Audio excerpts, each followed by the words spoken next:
Hola, ¿cómo están? Mi nombre es Gabriel Rodríguez. El día de hoy les voy a hablar respecto al tema del cambio climático. Y en esta ocasión quisiera introducir este tema con una pregunta. ¿Cómo abordamos la temática del cambio climático desde una perspectiva bíblica? Y bueno, para responder a esta pregunta tenemos que saber qué es el cambio climático. El cambio climático es el incremento de las emisiones de gases de efecto invernadero, como el dióxido de carbono, el metano, los clorofluorocarbonados, y esto ha hecho que en Naciones Unidas, específicamente en la Convención Marco de Naciones Unidas por el Cambio Climático, se discutan diferentes temáticas entre diferentes países para disminuir esta tasa de incremento de las emisiones de gases de efecto invernadero. Para tal efecto, el cambio climático se basa netamente en el incremento de estos gases y también se basa en que la variabilidad climática va a depender de cómo las condiciones del tiempo ahora se van modificando, ya sean por un hecho natural o por un hecho antrópico, es decir, por las acciones del hombre. Ante esto, varios países están negociando en este espacio para poder disminuir la tasa y el incremento del uso de combustibles fósiles, ¿no?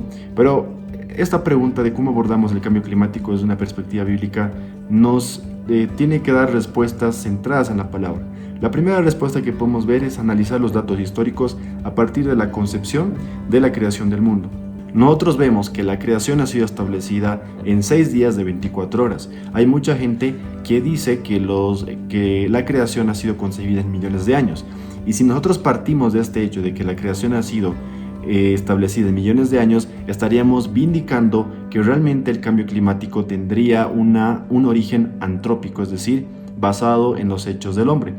Pero la palabra nos dice, por ejemplo, en Génesis 1:3, y dijo Dios, sea la luz, y fue la luz, y vio Dios que la luz era buena, y separó la luz de las tinieblas, y llamó Dios a la luz día, y a las tinieblas llamó noche, y fue la tarde y la mañana de un día.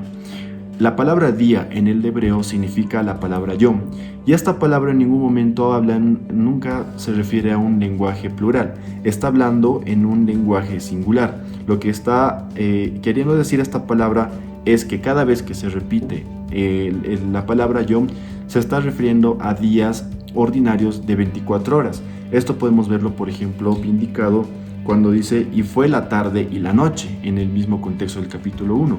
No nos está hablando de millones de años o que hayan brechas de eras o de tiempos dentro de estos versículos.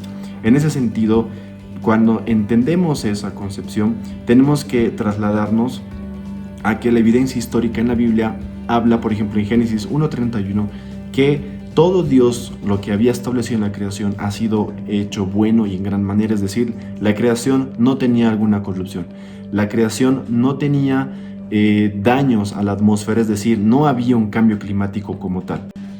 Dicho esto, cuando observamos en Génesis capítulo 3, el hombre cae en transgresión, desobedece a Dios y la tierra es maldecida con él, cae en un juicio tremendo, donde la vida en la tierra empieza a tomar un conteo final. Es así que el pecado del hombre se va multiplicando en gran manera y podemos ver en Génesis capítulo 6 verso 5 que a raíz de toda la rebelión, de la maldad de la humanidad, Dios pone un juicio sobre la tierra y este juicio viene a través de forma de un diluvio que termina como una catástrofe global. El fruto de eso es que la atmósfera empieza a tener diferentes modificaciones y existe una variabilidad climática que hasta el momento se va asentando y se va estableciendo. Es así que podemos explicar que hasta el día de hoy las mediciones que los científicos hicieron desde los años 1940 a 1970 están bajando y están subiendo de manera constante. Lo que podemos hablar que la Tierra aproximadamente en ese entonces tenía una edad de 4.300 años. Finalmente, ¿qué es lo que la Biblia nos exhorta a eso? Como creyentes debemos confiar en las promesas de Dios. Por ejemplo, en Génesis 8:22 dice, mientras la tierra permanezca, no cesarán la sementera y la siega, el frío y el calor, el verano, el invierno, el día y la noche. Es decir, que Dios mismo sostiene la tierra, Dios mismo sostiene el mundo para que sus hijos puedan tener las actividades cotidianas que tienen porque Él ama a su creación. Y lo más importante, ¿cuál es la actitud que debemos tomar como creyentes o no creyentes frente a esta temática del cambio climático? Es que si algún rato se acaba la tierra, que es evidente, nosotros debemos poner nuestra esperanza en algo real, algo que no sea terrenal, sino algo que sea infinito y algo que realmente pueda sostener aquello y que pueda trascender el tiempo. Hemos visto claramente que Dios sostiene la creación en la palma de su mano. Y es importante reconocer la obra de Cristo en todo esto. Cristo vino a restaurar aquella maldad que el hombre había cometido, aquella desobediencia que Adán había cometido, y ha traído todas estas consecuencias a la humanidad. Y es por eso que vivimos en un mundo corrupto, en un mundo donde cualquier rato se va a acabar.